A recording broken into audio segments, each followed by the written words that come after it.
dapat raw bawasan ang kapangyarihan ng presidente ng Pilipinas, ayon sa isang political analyst. Bakit niya nasabi ito? Si MJ Mondihar sa report.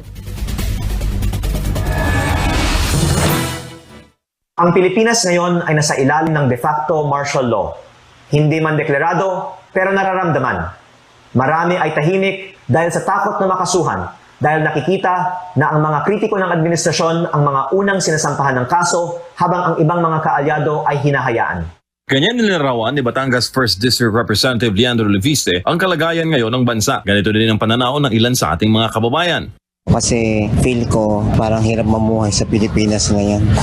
Hayagan ng korupsyon pero ang kinukulong yung mga nag-expose. At yung kinukulong, tama yun. In a sense, parang slight martial law na wala ka ng karapatan.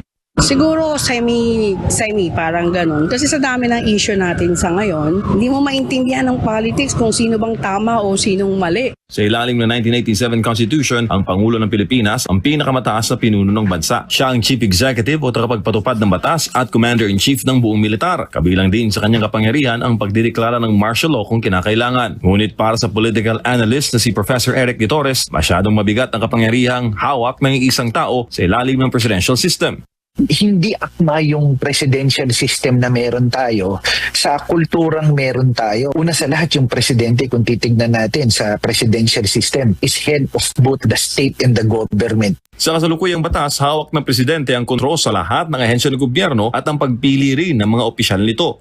Pag tinignan mo yan at ginamit mo yan sa kontekstong meron tayo dito sa Pilipinas, ginagawa mo ang napakamakapangyarihan ng Pangulo. Para sa profesor, panahon na upang bawasan ang kapangyarihan ng isang presidente.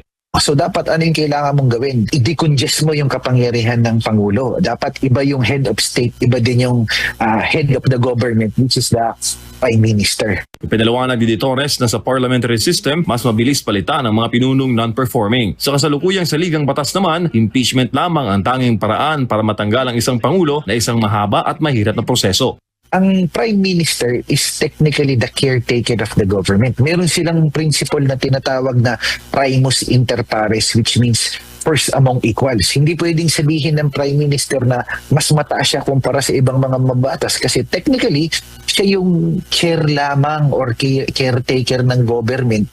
Mas nagbibigay ito ng stability kasi may continuity. Ibig sabihin ng may continuity, hanggat meron kang trust and confidence ng parliament at ng mga tao, you can stay in power and to become a prime minister as long as you want. Sa Asya, ang Pilipinas lamang ang bukod tangi na sa presidential form. Gayunpaman, ang ganitong pagbabago sa gobyerno ay mangyayari lamang sa pamamagitan ng charter change o CHACHA. Para sa Diyos, sa Pilipinas kung mahal, MJ Mondihar, SM9 News.